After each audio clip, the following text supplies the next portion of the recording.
Hi friends, welcome to Saranya Veetu Samayal. இன்னைக்கு வந்து நம்ம ரொம்பவே இன்ட்ரெஸ்டிங்கான ஒரு வீடியோ தாங்க. மோர் குழம்பு ரெசிபி வந்து எப்படி செய்யறதுன்னு பார்க்க போறோம். இந்த மோர் குழம்பு வந்து எல்லாத்தோட ஃபேவரட் ரெசிபியும் கூட, ஃபேவரட் டிஷ். முக்கியமாக எங்கள் வீட்டில் எல்லாத்துக்கும் ரொம்ப பிடிச்ச டிஷ். ஸோ அந்த மோர் குழம்பு வந்து ரொம்ப ஈஸியாகவும் ரொம்ப டேஸ்ட்டாகவும் எப்படி செய்யறதுங்கிறத பார்க்கலாம். மோர் குழம்பு ரெசிபி தான். ஸோ நம்ம அதுக்கு வந்து ஊற வைக்கணும். 1 ஸ்பூன் துவரம்பருப்பு ஆட் பண்ணுறேன். அதே மாதிரி 1 ஸ்பூன் கடலைப்பருப்பை ஆட் பண்ணிக்கோங்க. இப்போ இதில் வந்து நல்லா தண்ணி ஊற்றிக்கோங்க. தண்ணி ஊற்றி இதை நல்லா ஊற வச்சுருங்க. ஒரு 15 மினிட்ஸில் வந்து இது ஊறிடும். ஸோ இது ஊறினதுக்கப்புறம் நம்ம வந்து ஒரு பேஸ்ட் அரைக்கணும். ஸோ அதுக்காக ஃபஸ்ட்டு வந்து இதை ஊற வச்சுக்கலாம். இப்போ இது ஊறட்டும். இது ஊறிட்டுருக்கிற சமயத்தில் வந்து இந்த வெள்ளை பூசணிக்காயை வந்து நம்ம வேக வச்சிடலாம். நான் வந்து நீங்கள் வெள்ளை பூசணிக்காய் வந்து கட் பண்ணி வச்சுருக்கேன். இந்த சைஸில் வந்து கட் பண்ணி வச்சுருக்கேன். கொஞ்சம் இந்த வெள்ளை பூசணிக்காயை வந்து நம்ம வேக வச்சிடலாம். இதுக்கு வந்து நம்ம வெள்ளை பூசணிக்காய், வெண்டைக்காய், ஸோ இந்த மாதிரி காயெல்லாம் வந்து மோர் குழம்புக்கு வந்து ரொம்ப நல்லா இருக்கும். வெள்ளை பூசணிக்காயில் செஞ்சிங்கன்னா ரொம்ப டேஸ்ட்டு சூப்பராக இருக்கும். காய் வந்து அவங்கவுங்க தேவைக்கு ஏற்ப வந்து எடுத்துக்கலாம். நான் வந்து கிட்டத்தட்ட ஒரு 200 கிராம் வந்து காய் எடுத்திருக்கேன், கட் பண்ணி வச்சுருக்கேன்.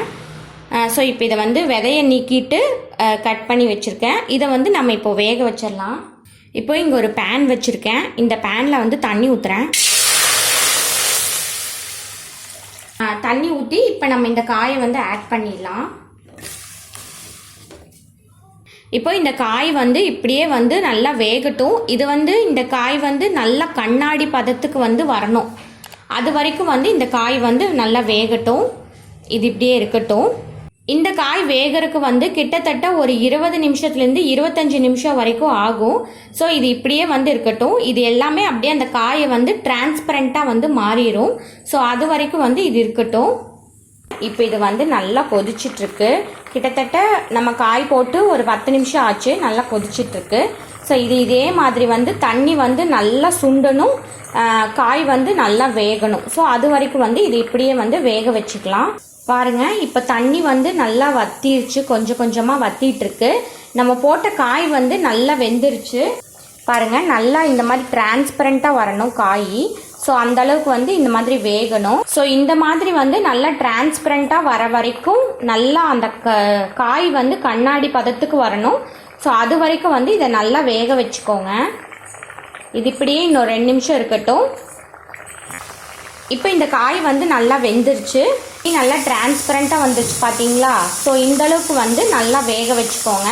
ஸோ இப்போ நம்ம கேஸ் ஆஃப் பண்ணிடலாம். இப்போது நம்ம இந்த காயை வந்து வடிச்சுக்கலாம். இந்த தண்ணியை வந்து நல்லா ஃபுல்லாக வந்து தண்ணி வந்து வடியட்டும். இது இப்படியே இருக்கட்டும். இப்போது இந்த காயிலேருந்து தண்ணி வந்து நல்லா வடிஞ்சிருச்சு. இப்போ இந்த காயில் வந்து எப்படினாலும் கொஞ்சம் தண்ணி இருக்கும். ஸோ இதை வந்து நல்லா வந்து இப்படி பிழிஞ்சு எடுத்துக்கோங்க. இப்படி நல்லா இப்படி பிழிஞ்சிங்கன்னா தண்ணி வரும் எப்படியும். ஸோ இது நல்லா இப்படி பிழிஞ்சு தண்ணி அதுலேருந்து ஃபுல்லாக எடுத்துருங்க. ஏன்னா தண்ணியோடு போட்டிங்கன்னா உங்களுக்கு வந்து மோர் குழம்பு வந்து சலசலன்னு ஆகிடும். ஸோ தண்ணியெல்லாம் பிழிஞ்சிட்டு இப்படி எடுத்து வச்சுக்கோங்க. ஸோ இதே மாதிரி எல்லாத்தையும் தண்ணியை பிழிஞ்சிட்டு எடுத்துக்கோங்க.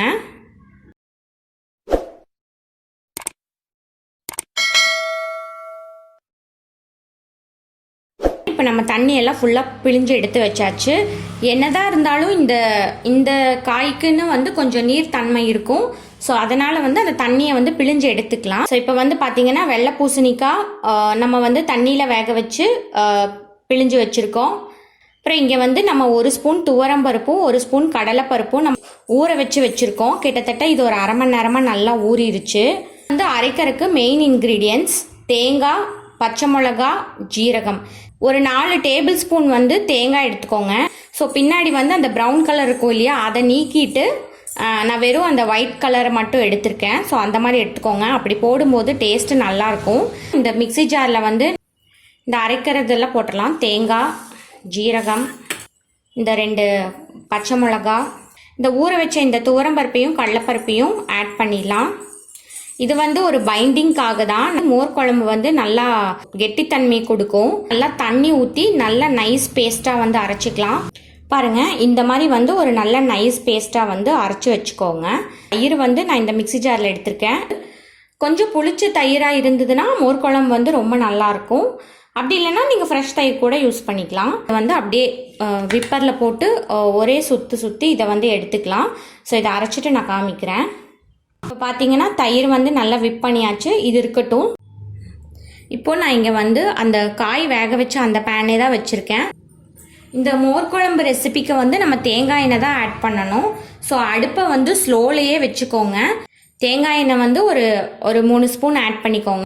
இப்போது எண்ணெய் நல்லா சூடானோன்னே 1 ஸ்பூன் கடுகு, கொஞ்சோண்டு வெந்தயம், கொஞ்சம் கருவேப்பிலை, இந்த நம்ம அரைச்சி வச்சோம் இல்லையா இந்த பேஸ்ட்டு, இதை வந்து நான் ஆட் பண்ண போகிறேன். ஸோ இதை ஆட் பண்ணிக்கலாம். ஸோ இந்த மிக்ஸி வந்து கொஞ்சம் நல்லா கழுவி நான் இந்த தண்ணியை ஆட் பண்ணிக்கிறேன்.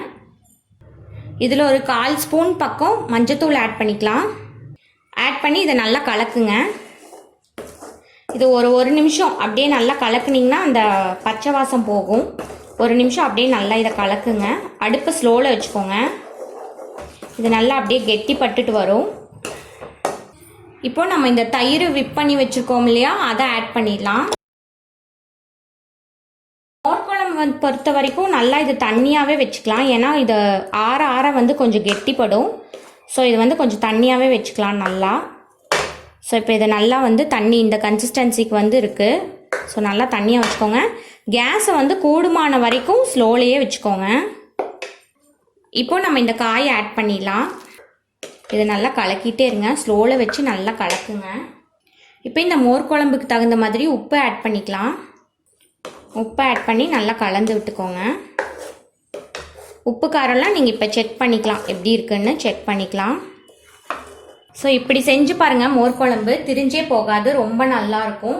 இப்படி லேசாக இந்த மாதிரி அங்கங்கே பபிள் வந்தோன்னே நம்ம இப்போ ஆஃப் பண்ணிடலாம். ஸோ அவ்வளோதான், நம்ம மோர் குழம்பு வந்து ரெடி ஆயிடுச்சு. கடைசியாக வந்து நான் கொஞ்சம் கருவேப்பிலை ஆட் பண்ணுறேன். ஃப்ரெஷ் கருவேப்பிலை. 1 ஸ்பூன் வந்து தேங்காய் எண்ணெய் மேலே ஆட் பண்ணுறேன்.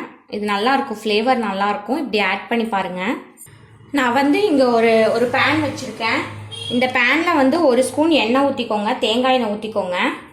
இந்த வரமிளகாயை வந்து நான் எண்ணெயில் வறுத்து கொஞ்சம் ஆட் பண்ணுறேன் மோர் குழம்புல.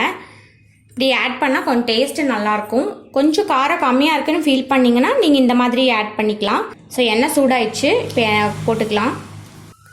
இப்போ இதை வந்து மோர் குழம்புல ஆட் பண்ணிடலாம். ஸோ இப்போ நம்மளுடைய இந்த மோர் குழம்பு ரெசிபி வந்து ரெடி ஆயிடுச்சு. ஸோ நீங்களும் இந்த மாதிரி செஞ்சு ட்ரை பண்ணி பாருங்கள். ட்ரை பண்ணி பார்த்துட்டு எப்படி இருக்குன்னு மறக்காமல் உங்கள் ஃபீட்பேக்ஸ் கமெண்ட்ஸ் என் கூட ஷேர் பண்ணிக்கோங்க.